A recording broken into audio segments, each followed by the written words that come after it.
Today, I think, is a remarkable opportunity to look at some of the types of Christ that you see in the Bible represented in the life of David.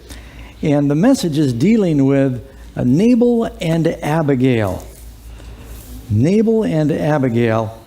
And there's some wonderful things that we can learn here about the Lord. So if you go with me to 1 Samuel chapter 25, it says, Samuel died, and the Israelites gathered together and lamented him and buried him in his home at Ramah. And David arose and went down to the wilderness of Paran. Well, just in case you're wondering, who wrote the first book of Samuel? Probably wasn't Samuel, because it just said Samuel died. Did you catch that? So he didn't write the first, he didn't necessarily write the whole part of the book. It's believed that at least the last half and 2 Samuel were probably written by Nathan the prophet. You'll discover that as we get further along in our study of David. But how long was Samuel serving the Lord? You know, he may have lived to 90 years of age. Faithful prophet, a priest, the last of the judges. He's the one who transitioned from a people led by the judges. They rejected the Lord and said, we want a king like the other nations. And now the monarchies began. And Samuel lived through that whole transition. Samuel was the one. Everyone says they knew the word of God was in his mouth. He was the one that was somewhat holding Saul in check. And now with Samuel gone, David thought, the restraining influence of that great prophet out of the way, Saul is not going to hold back trying to hunt me down. And David has already had a couple of opportunities to kill him. So he thought, I better get out of town. And so David goes a little further south. And I think we've got a map that we'll put up on the screen. So if you go north, you can see, remember, David was in the cave of Adullam. And now he's getting further and further south. This is still in the territory of Judea. The Philistines would be now closer to the ocean from where they are. We're going down to a region called Carmel, and there's 2 Carmels in the Bible. But if you go further south, you're getting into the region of the Ishmaelites, better known today as the Arabs. And you'll remember in the book of Judges that Gideon had a lot of problems with the people of the east. And so I wanted you to get a picture of that because they used to raid this territory. David is there with his men. He's got about 600 men now, and he's trying to get further deep as far as he could go into the land of Judea, away from the area of Benjamin where Saul was king. And the land of Israel back then was not like the land of Israel today. Today, it's largely a desert, and it's a land of rocks. But back in the time of David, doesn't the Bible say it was a land flowing with milk and honey? It was a beautiful place. The climate has actually changed. Keep in mind that if you go to North Africa, you can find places in the Sahara Desert where they've got rhino bones and giraffe bones and petroglyphs that were drawn of the people that once lived there, of savanna and lakes, and now it's just sand. So the climates in the last few thousand years have changed. And it is actually true that when you cut down the trees in great numbers, it doesn't draw as much moisture in off the ocean, and it can actually change the climate and the storms and the rainfall. There was a king, he was actually a sultan that had charge over the land of Israel, and he taxed the people in Israel based on how many trees they had on their land. Now, if you're going to pay tax on your trees, what do you do to your trees to lower your taxes? It was a really bad policy because for about 80 years, everybody just cut down their trees.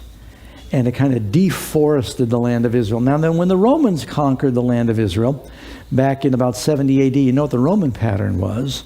They would scatter salt on the land to keep things from growing.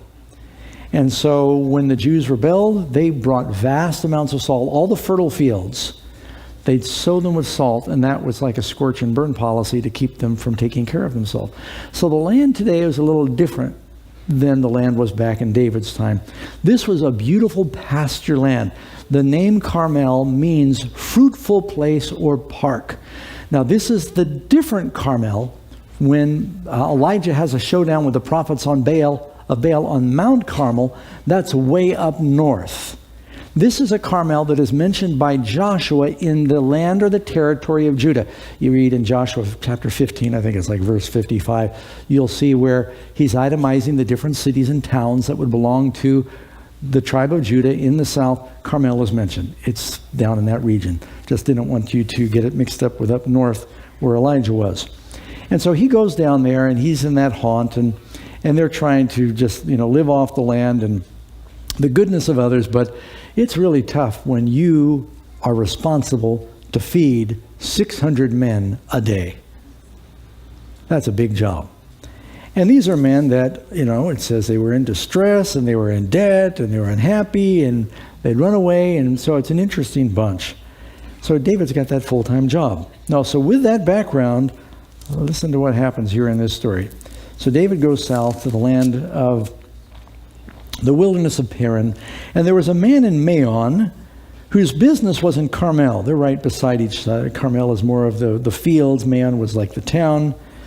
And the man was very rich. He had 3,000 sheep and 1,000 goats. Sounds like Abraham. And he was shearing his sheep in Carmel.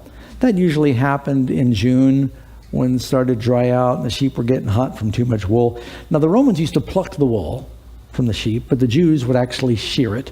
And there was also a time where they would slaughter, and it was a feast, and there were sacrifices.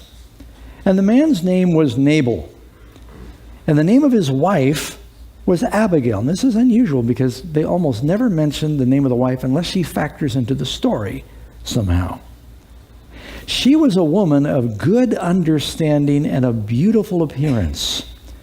But the man was harsh and evil in his doings. Have you ever heard opposites attract? He was of the house of Caleb, so he had a good lineage. Caleb was a great man. The word Caleb means bold, but the word Nabal means fool. Abigail means praise of the father. You kind of knew Abba means papa or father, and Gail means the praise or the exaltation of the father, the rejoicing of the father. So David heard that they were doing the sheep shearing, and this was a time of generosity, of festivities, and he's in the wilderness, that Nabal was shearing his sheep. David sent 10 young men, and David said to the young men, "Go up to Carmel, go to Nabal, and greet him in my name." And so he sends a delegation in his name. Before we go any farther, this is a unique story that tells us something about the plan of salvation. There are some stories that just really you see the plan of salvation in here.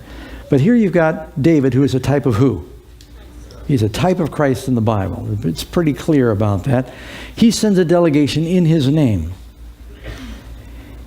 Right now there's an evil king that is ruling the land, but David has been the anointed. Christ is the anointed, right? The land is going to go to David. The world is going to go to Christ. But in advance of his being in control of the land, he said, I could use an offering right now for my men. So he sends 10 young men. And he said, go to Carmel, go to Nabal, and greet him in my name. And thus you shall say to him who lives in prosperity, peace be to you, peace to your house, peace to all that you have. And you look that up, it says, shalom, shalom, shalom. David sends a message of peace. Amen? Jesus is our Prince of Peace. And he says, peace in all you have, peace to your home. How many of you would like that to come from our King David, Jesus? And he says, I've heard that you have shears, and your shepherds were with us, and we did not hurt them. Not only did we not molest them, we protected them. Nor was anything missing from all that there was with them while they were with us in Carmel. Ask your young men, and they will tell you. So one thing David told his men is do not harass people, be honest. Remember the commandments of God. Therefore, he said, you can check with your shepherds. Therefore, let my young men find favor in your eyes, for we come on a feast day. Please give what comes to your hand. I'm not asking for a percentage. I'm asking for an offering, whatever is nearby. Please give what comes to your hand to your servants and to your son David. It's a very nice message. So David's servants, he sends 10 young men. They've got their donkeys probably. And, if somebody says, could I have a donation? You bring 10 donkeys. You're not expecting a little donation, because you got 600 soldiers. And he was hoping, could you help us out? It's a feast day. You're being generous. We've protected everything you had from the Ishmaelites that were raiding the country and from the Philistines. And you wouldn't be doing so well now if it wasn't for the work we did for you.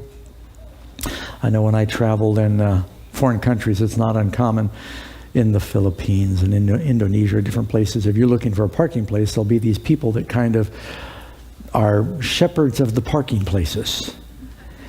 And they'll see that you're looking for a parking place, they'll go over here. And then they'll wade you in, they'll back you in, they'll guide you, and they'll tap your car and say you're okay. And when you come get your car, you give them a tip because they watch your car. And they take care of it for you. Now, you don't have to give them a tip. But it's a good idea if you want your car protected, because they'll make a note of your car if you ever come back. And so it's just customary. How many of you have seen this? You go to this, and you say, oh, thank you very much for keeping an eye on things. They appreciate it, and it's an opportunity for you as a Christian to do good to somebody. And so he said, look, we've taken care of your stuff. And so Nabal listens, and he's scowling. He's a covetous man. And they spoke to him, just what David gives him a message. They are heralds, messengers for David. Nabal answered David's servants, and he says, listen to this harsh answer. Who is David? And who is the son of Jesse? Now, did he know who David was? The very fact that he says, who is the son of Jesse? The messengers didn't mention Jesse.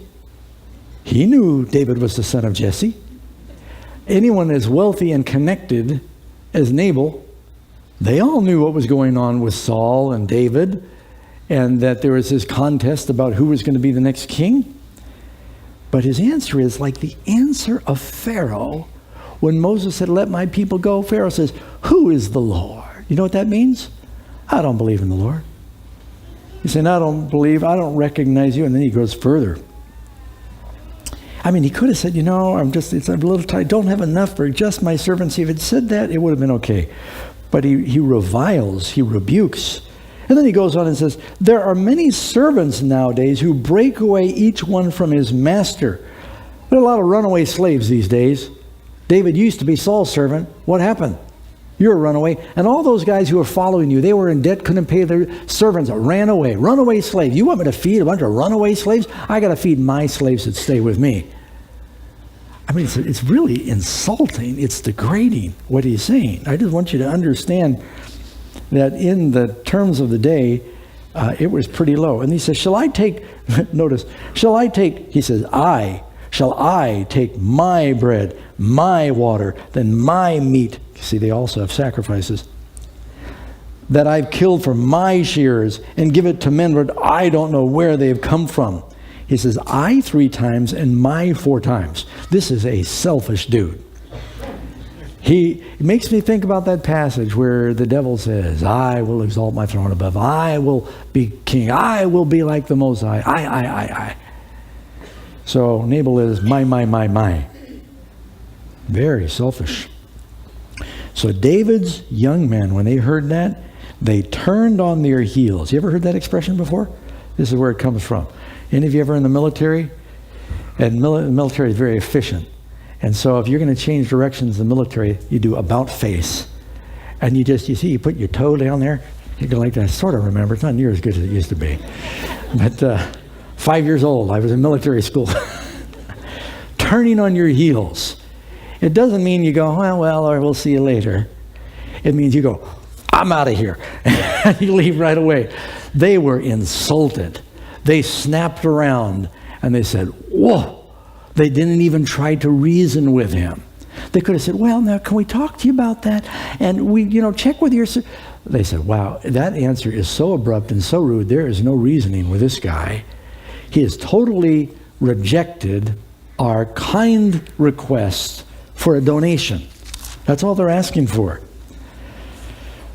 His young men turned on their heels, and the other servants are watching, because when these 10 guys come marching into a camp of a man who's got 3,000 sheep, 1,000 goats, it's 4,000. He's got a lot of shepherds, a lot of shears, a lot of servants. They see this delegation come in. People were listening. The steward was probably standing there listening, which is a good thing. They turned on their heels, and the expression on their face was one of indignation and outrage. And on the way back to David, they were not happy. They were hungry too. Then they come back, and David's men turned on their heels. They came and told all these words. And David said to his men, every man gird on his sword. So every man girded on his sword. Now wait a second, this is not the same David. You notice we've been reading a lot about David. David hasn't lost his temper. Only time David got mad is at Goliath up until now. Isn't that right? Now something's come over David. Last week we talked about vengeance and mercy. Saul was completely obsessed with vengeance, David with mercy. But now David is saying, I'm going to avenge myself. That's no way to talk to anybody. And he wasn't only going to go after Nabal, he was going to go after everybody in his house. And he says, gird on your sword. 400 men went with David. 200 stayed with the supplies. 400 was probably more than enough to dispatch Nabal's household. And one of the young men told Abigail, maybe one of the servants or the stewards of Nabal who had heard this whole exchange, while his servants go back, one of the servants of Nabal goes to Abigail. He says, I can reason with her, saying, look, David sent messengers from the wilderness to greet our master, and he reviled them. But the men were very good to us. Now remember, who does David represent? Christ. And his men, his servants, his angels. Very good to us. Nor did we miss anything as long as we accompanied them when we were with them in the fields. And notice this. They were a wall to us by night and day, all the time we were with them keeping the sheep. You remember when Jesus appears, shepherds are keeping their sheep. And it tells us here that his men, it says, like, were a wall to him. You can read in 1 Samuel 25:16. It says, they were a wall to us by night and day. Do you know, if you read in Psalms 34:7, the angel of the Lord encamps all around those who fear him and delivers them. Does the Lord give us walls to protect and bless? What was Satan's accusation against God regarding Job? You set a wall about him. That's what the hedge means. You protect him, and you're protecting all that he has. David was a wall around Nabal and Abigail and their household, protecting everything. But did they appreciate, did Nabal appreciate the blessings of David? And when the time came to show that appreciation, he sent them away empty. We would never do that. You see where I'm going with this? This is not a story about just David and Nabal and Abigail. It's a story about the gospel and us. And he gives a harsh answer. He says, who is the Lord? You know, it's interesting. The Bible says the fool has said in his heart, there is no God. And you know what the word Nabal means? I told you, remember? Fool. Who is David? It's like people say, who is Jesus? I don't know Jesus. Is it Jesus? No, I don't know Jesus anything. And so now this servant of Nabal is telling Abigail, these men were very good to us. They didn't harass us. Nothing was ever missing from the tent. We slept well at night. They protected us from the Amalekites and the Ishmaelites and the Philistines, and you wouldn't have had all this blessing if it wasn't for those men. You remember what happened with Keilah? The Philistines were raiding the people, and David came and delivered them. They're saying, he's delivered us. And so they're giving this message.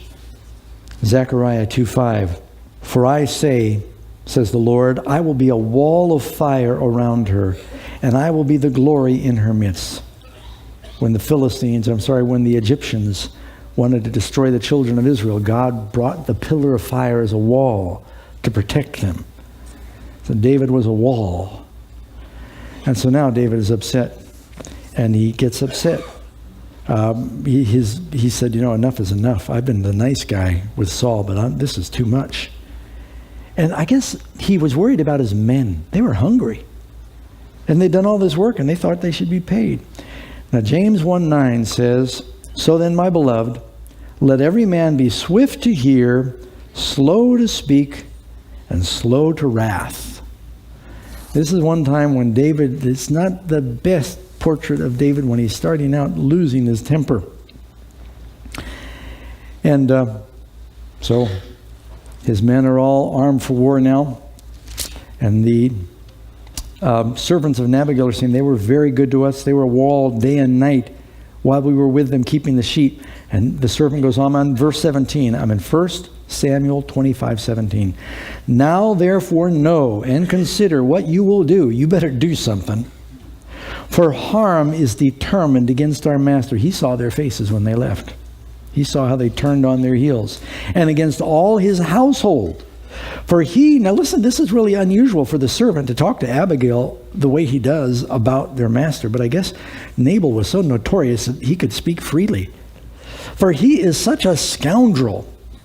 Sometimes you've heard the word sons of Belial, or a worthless one. He is such a scoundrel that one cannot speak to him. You cannot reason with him. Then Abigail made haste. She thought, oh no, I've got to do something. She made haste. She realized not just her life, but the life of the household was at risk. And she took 200 loaves of bread, 2 skins of wine, 5 sheep already dressed, 5 seahs of roasted grain. These are sacks of grain, ready to eat. 100 clusters of raisins, 200 cakes of figs. They used to make these delicious cakes of figs because they got so much sugar that they stick together, and they put some flour in, and they last a long time. And loaded them on donkeys, probably 10 donkeys, just like they had come down with.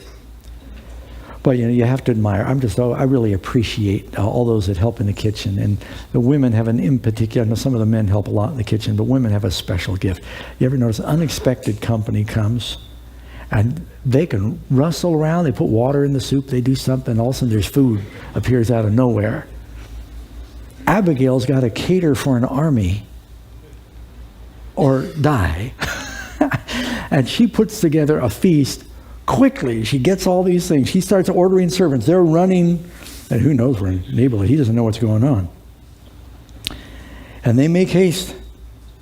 And she says to her servants, verse 19, go on before me. See, I'm coming after you. She sends the gifts on before. Now, that's not the first time that's happened in the Bible. When the Queen of Sheba came, you know how she sent gifts, because she was going to have this audience. How many of you remember when Jacob was coming back from living in Mesopotamia that Esau got word and he was coming with 400 soldiers? And they were going to annihilate his family because Esau had probably been fuming for 20 years now about what Jacob had done in stealing the birthright. And he's thinking, you're coming back to take the birthright. You're coming back to take those possessions that are mine. Jacob knew what his brother was thinking. They were twins. So he gets all of this great gift together, and he sends it ahead of the family. So they all bow down and they say to Esau, here's these gifts. This is from, and basically he's saying to Esau, I don't want anything from you. I want to give to you. The Lord's blessed me. I'm not here for Dad's inheritance. I'm here because I just want to be home. And so by the time Jacob gets there and he sees Esau, Esau kisses him, where he had come with armed men to kill. The gifts that go out before can save your life. And the Bible kind of teaches that. Psalms 50. You might make a note of this one. Psalms 50. Our God shall come and not keep silent. A fire will devour before him. It will be very tempestuous all around him. He will call to the heavens from above and to the earth that he may judge his people. Gather my saints together to me. It's talking about when we're caught up to meet the Lord in the air. Those who have made a covenant with me by sacrifice. Now, are we saved by our gifts? Or do our gifts show we believe in the covenant that we've made? But people who say, Lord, Lord, and send them away empty, you wonder, do they really believe that he's the Lord? The giving of an individual is a really interesting indicator of where they are spiritually. Didn't the Bible say, wherever a man's heart is, that's where his treasure is? Proverbs 18:16, a man's gift makes room for him and brings him before great men. And the gift goes out ahead. And so here, Abigail is saying, have all these gifts come out again. We're hoping we can appease his wrath before we ever get there. You go before me with the gifts. You remember reading where it talks about those who have died in the Lord, their works do follow them. Your works follow you, but your gifts go ahead. And so, with all this happening, though, she doesn't tell her husband. Now, I believe husbands and wives should communicate on big financial decisions. Do we all agree? If you're getting ready to cater a big army like that, you should probably talk together. But if you're married to Nabal, you get a pass. If it's a life or death situation, she couldn't reason with him. I mean, isn't that what the servant just said? There's no talking to him. And he had just insulted the one who was to be king. And that was a really bad move. And so she needed to take a preemptive action. How many of you remember the story that it actually comes up later in the episodes of David, that Joab, the general, surrounds a city because a rebel, someone who's trying to start a rebellion in Israel, named, was it Sheba? He was hiding out in this city, and Joab and the soldiers of Israel, they all surrounded the city, and they were going to kill everybody in the city. And a woman goes up on the wall of the city and says, "Where's Joab?" And Joab says, "Here I am." She says, "I want to talk to you. Come here." They're having this conversation from the wall. And she said, "I'm a mother in Israel. You're getting ready to kill us all for this one rebel." And they talk together, and they finally come to agreement. He says, "Look, we don't want to do that. We don't want to hurt anybody in the city, but there's someone who's rose up against David that you're protecting in the city." She said, "Let me go talk to the people. I'll be back." She talks to him. She comes back. She said, "We're going to toss his head over the wall." Now, I'm not recommending that we solve our problems that way, but I'm just telling you that it was a woman. It was a woman that came out and interceded that brought peace. Now, what does a woman represent in Bible analogies often? So who is it that brings peace? The house of Nabal is doomed. Judgment is coming. Abigail goes forward, and she begins to become the agent of peace in this. So it was that she rode on her donkey. She went down under cover of a hill. They may have been tracking where David's servants had gone, and they're going down through the hill because he was living off in the wilderness. And wouldn't you know, there were David and his men coming down towards her. There's this clearing, and all of a sudden, these two come together, and he's not sure who this is yet. And she dismounts. And David is thinking to himself, when he meets Abigail, the thoughts that are going through his head, you find in verse 21, he said, "Surely in vain I protected all that this fellow has in the wilderness, so that nothing was missed of all that belongs." He's reciting over and over in his mind the right that he's got to kill this man. "And he's repaid me evil for good. May God do so to me and more also, to the enemies of David, if I leave one male of all who belong to him living by light." He's just made a vow. He's going to kill her whole household. They are under judgment. Now, Abigail sees David. So he tells you what was going through his head as he's on his way with 400 soldiers. David's probably leading. Abigail sees David. She dismounts quickly from the donkey. She falls on her face before David. She bows down to the ground as though he's a king. Now, look at the difference. Nabal says, "Who is David? Who is the son of Jesse?" She's treating him very differently. So she fell at his feet, and she says, "On me, my Lord, on me let this iniquity be. And please let your maidservant speak in your ears and hear the words of your maidservant." Well, should she suffer for Nabal? She didn't do it. Nabal did it. But here she is saying, "I want to be the substitute. You blame me." Now, isn't that kind of what Jesus does for us? He says, "I'll take it." Was she guilty? No, but she's willing to take the guilt of her husband. Speak in the ears, and let me say a few words. Please, she didn't wait for permission. She keeps going. Verse 25. Please let not my Lord regard this scoundrel Nabal. That's your husband. For as his name is, so he is. Nabal is his name, and folly is with him. Now, the way that comes off in the Hebrew is, fool is his name, and folly is with him. He's doing just as his name indicates. But I, your maidservant, did not see the young man. Be patient. We didn't know that you came. Don't take it out on the whole household. He is an ornery person. And we're more reasonable. We didn't know you had come. We didn't know. Now therefore, my Lord, as the Lord lives and as your soul lives, since the Lord has held you back from coming to bloodshed, I found you before you've gone to bloodshed. She knew what was going on. And from avenging yourself with your own hand. We studied last week how wonderful it was that David had read the words of Moses that said, vengeance is the Lord's, I will repay. And David could have said when messengers came back from Nabal being insulted, well, God will put this in your hands. You'll take care of it. That would have been the right response. But I think the Lord allowed all this to happen the way it did, not only to teach David a lesson, but to teach you and I a gospel story. Because Jesus is coming with judgment. And intercession is needed.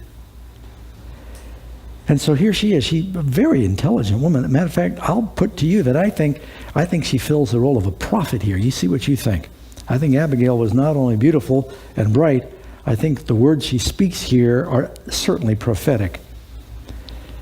And now, this present which your maidservant has brought to my Lord, I'm in verse 27, let it be given to the young men that follow my Lord. She doesn't say given to you, because there's no present. You're a king. It's not even worthy of you, but the men are hungry. Let me give it to them. Please forgive. She comes asking for forgiveness and saying, let the fault be on me. Please forgive the trespass. You notice what's happening here? This is Abigail interceding. What is part of the work of the church? Well, the work of Jesus is to be an intercessor. Are we a nation of kings and priests in the church? And didn't Jesus say, as the Father sent me, so send I you? Is the Christian life one where you're just praying for yourself? Or are you interceding in behalf of others too? Jesus ever lives to make intercession for us. Here she is interceding. She is what you call here a mediator. Nabal was wrong. He was vile. He was wicked. He was mean. David is now coming with judgment. There's this conflict. And she puts herself between these two men where there's going to be a bloodbath, and she stops it from happening. Kind of like Pocahontas saved John Smith. Any of you know your American history, you know what I'm talking about. And she puts herself between this conflict. But isn't that what the church is supposed to do? Isn't the world lost under sin? Isn't Jesus the Son of David coming? Doesn't the Revelation talk about the wrath of the Lamb? Here you see a picture, one of the few times you see the wrath of David. And he's coming with his sword girded. And there's going to be blood. And all of a sudden she stops. She comes between, in the middle, between where David dwells and where Nabal dwells. There she is, pleading. And she said, forgive the trespass of your maidservant. It wasn't her fault, but she's taking the place. For the Lord will certainly make for my Lord an enduring house. Won't the house of Jesus endure? Because my Lord fights the battles of the Lord, and evil is not found in you throughout your days. Now, do you see, that's not just talking about David. Who is it that was sinless? No evil found in him. It's Jesus. Yet a man has risen to pursue you and to seek your life. Saul was like filling the role of the devil. David was not recognized as king. But and this is a beautiful statement. But the life of my Lord will be bound in the bundle of the living with the Lord your God. And with the lives of your enemies, he will sling out as from the pocket of a sling. Now, she's picking the right metaphors for David, isn't she? As the shepherd understood, the stone gets hurled away, you never find it again. It's gone. But a shepherd used to keep his valuables wrapped up tight against his body near the bosom. And she's saying, you will be wrapped up by the bosom or the heart of the Lord. Your enemy, Saul, he is going to get slung out. Now what she's saying is, is pretty bold because Saul was king. David was not king. She's saying, my loyalty is to you. I'm also believing that Abigail was from the tribe of Judah, maybe even a distant relative of David. A man has risen to pursue you, but he will be slung out as from the pocket of a sling. David's going, I understand that. I understand slings. And it will come to pass that when the Lord has done for my Lord according to all the good that he has spoken concerning you, and has appointed you ruler over Israel. Now, notice her faith. Does she have any doubt that David's going to be the king? No, she's got complete confidence. That this will not grieve you or be an offensive heart to my Lord, that you have shed blood without cause, that my Lord has avenged himself. But when the Lord has dealt well with my Lord, then remember your maidservant. She's basically saying, I've come today to intercede. You don't want to do this thing and avenge yourself and shed blood, because, he's not only going to kill Nabal, he says, I'm going to kill every servant, every male servant in his house. And she said, you're going to have regrets about that when you become king. God sent me to spare you having a guilty conscience over these things and to bring reconciliation, to reason with you. And you sent men for gifts, here are the gifts. If this is not enough, there'll be more. But it's interesting that she would say, did you catch it? Remember me. When you become king. She didn't say if you become king. Show mercy on me. And she said, I know you're going to be the king of the country sometime. Verse 32. Remember your maidservant, it says at the end of verse 31. Then David said to Abigail, finally David speaks, everything else is Abigail, wonderful section she speaks there. And then David said to Abigail, blessed is the Lord God of Israel, who sent you this day to meet me. And blessed is your advice, and blessed are you, because you have kept me this day from coming to bloodshed. You notice the first thing that David sends, he sends through messengers, shalom, shalom, shalom. Now David says to Abigail in person, blessed, blessed, blessed. What are the first teachings that Jesus gives? They're called the Beatitudes, which means have a good attitude. The Beatitudes, the word beatitude means the blessings. And Jesus says, blessed, blessed, blessed. Here David, the son of Jesus' ancestor rather, is going, blessed, blessed, blessed. Because you have kept me this day from coming to bloodshed and avenging myself in my own head.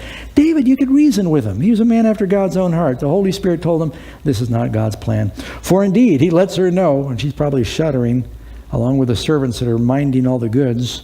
For indeed, as the Lord God of Israel lives, who had kept me back from hurting you, unless you had hurried and come to me, you had to hurry, and come to me to meet me, surely by morning, light no males would have been left to Nabal. Now, just in case you're wondering if David could do that, you read, and it tells us that David, when he was staying in Ziklag, he would go raid cities of the Philistine. He would execute everybody so there were no witnesses. He had the capability of doing that. He said, I was going to do that to you. So, David received from her hand what she had brought to him, and said to her, go up in peace, again, shalom, to your house.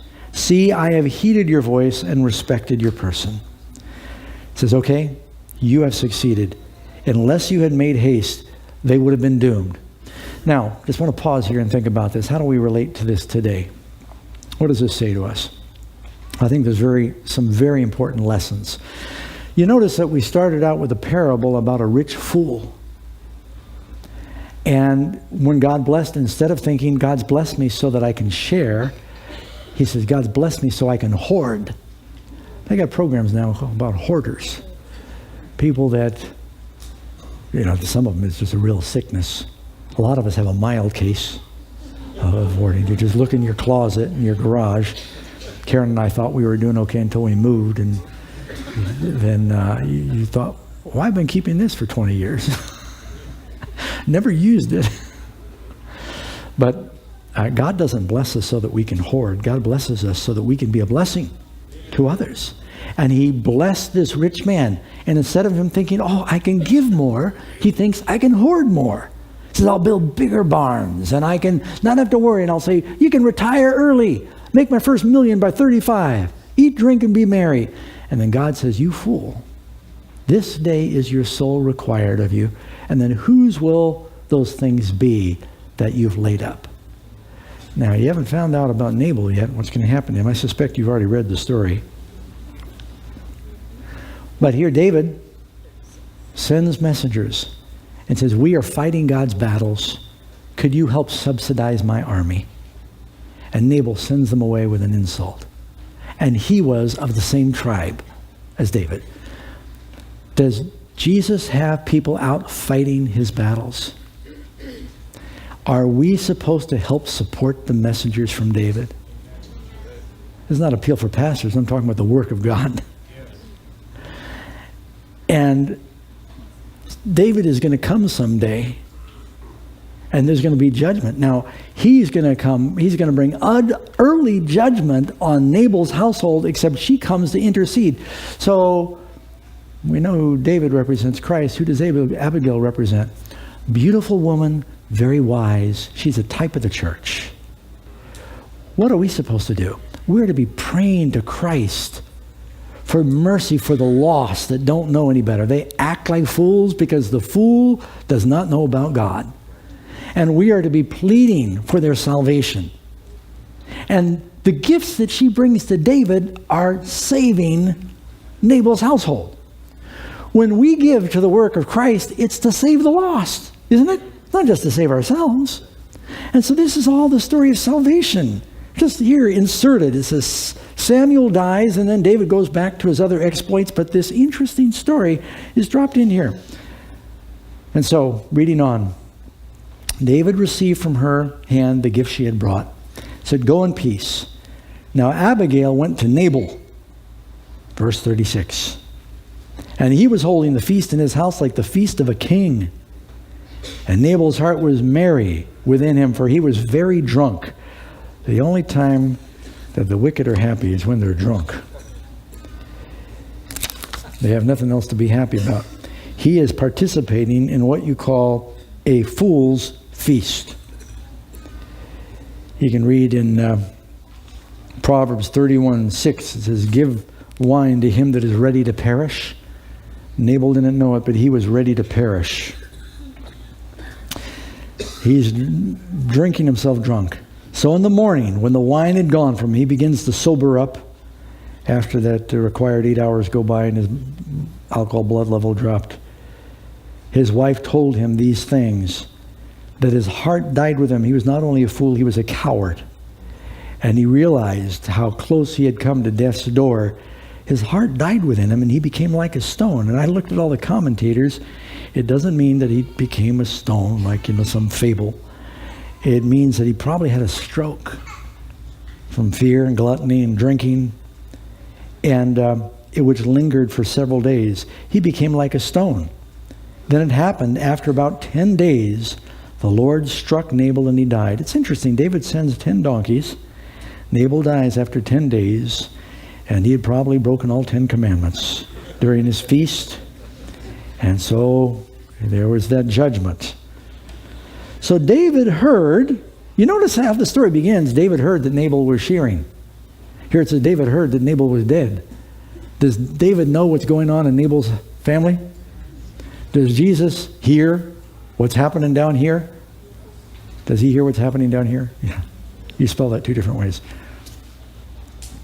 And so when David heard that Nabal was dead, he said, blessed be the Lord, who has pleaded the cause of my reproach. Instead of all those innocent people dying because they were part of his household, God took care of Nabal. Doesn't God say, vengeance is mine? Let me take care of it in my time. And blessed be the Lord, who has pleaded the cause of my reproach from the hand of Nabal, and has kept his servant from evil. For the Lord has returned the wickedness of Nabal on his own head. And I don't know how much time went by. There might have been, the customary 30 days of mourning. But not long after this, it says, and David sent and proposed to Abigail to take her as his wife. I think when David heard Abigail, now you've got to know the background to this. While David is living out in the hills running from King Saul, remember Saul had given his daughter Michal to David. And Michal helped David escape.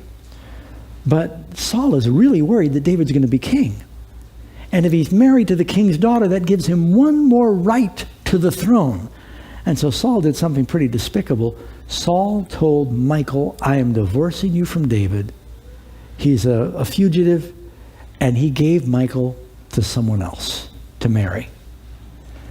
Because he didn't want David to have any connection to the throne. So David at this point is wifeless. When he sees Abigail, a beautiful woman, bright woman, spirit-filled woman, he was very struck. And I'm not saying he was coveting his neighbor's wife, but he made a mental note. That is a very, very good-looking, a very bright woman. And this is very important that you think of this, because there's another time in David's life he sees someone else's wife, and he doesn't have so much restraint.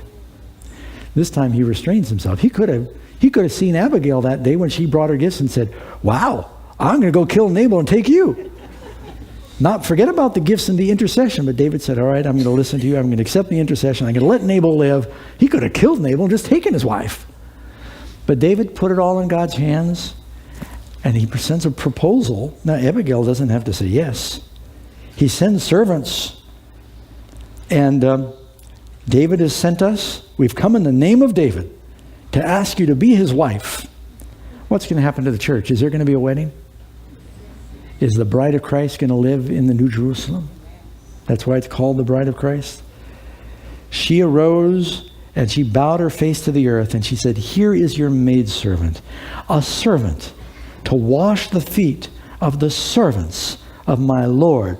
You know, that's another reason I think she's a beautiful type of the church. Didn't Jesus say to the church, I've come to you as one that serves. You need to serve each other. She says, I have come, I'm willing to wash that. She is a very wealthy woman. She's a very humble woman. And the church is very wealthy too, isn't it? We inherit everything from Christ. It says, and David took her. Now, you know, she's wealthy because it says in verse 42, so Abigail rose in haste. She's in haste again. She's haste to come to David earlier to save the father. Now David proposes. She comes in haste. And she rose in, she has 5 maidens. You realize when Jacob marries Rachel and Leah, they each have 1 maiden, Bilhah and Zilpah. She is so wealthy, she's got 5 maidens that follow her. But she says, I'll wash the feet. I am your servant. What a humble attitude. And she became David's wife. It ends with a beautiful story of a marriage. And so I just thought that this is really telling us about the plan of salvation. Our David is coming. Now, you know what this means? Evidently, Abigail and Nabal had no children. David does have children with Abigail. By the way, in case you're wondering, some of David's kids ended up badly. Abigail's kids were not among them. The offspring of Abigail, she raised them to serve the Lord. They were godly. They coexisted with Solomon, and they did fine. She was a good mother, too. She had no children with Nabal, which means not only did David end up getting Abigail, he got everything that belonged to Nabal. And this was an important story in the Bible because David now goes from, through the inheritance he gets through marrying Abigail. How wealthy was Nabal? He was the richest man in the country. David now is moving closer to being a king because he suddenly, for the first time in years, has substance at his disposal through his marriage to Abigail. David ends up owning the land that Nabal had. Now, I hope you're still with me. Nabal was selfish with David. He lost it all. David got it all. Isn't Jesus going to get this whole world soon? The earth is the Lord's and the fullness thereof. So if David sends messengers and says, could you please do something to support my army? Should we send them away empty? How much of what we have belongs to God? All of it belongs to God. Everything belongs to the Son of David. He's going to get the land, and he's going to get his bride. And so the whole gospel story is wrapped up in here. That's why I think it's important for us to remember that we're doing the work of Abigail. We are the church, and we should be willing to give of ourselves as servants. That's what she did. To make a covenant with David through marriage. That's what baptism is a type of. And to basically offer all that we are and all that we have to him. And it says she did it in haste.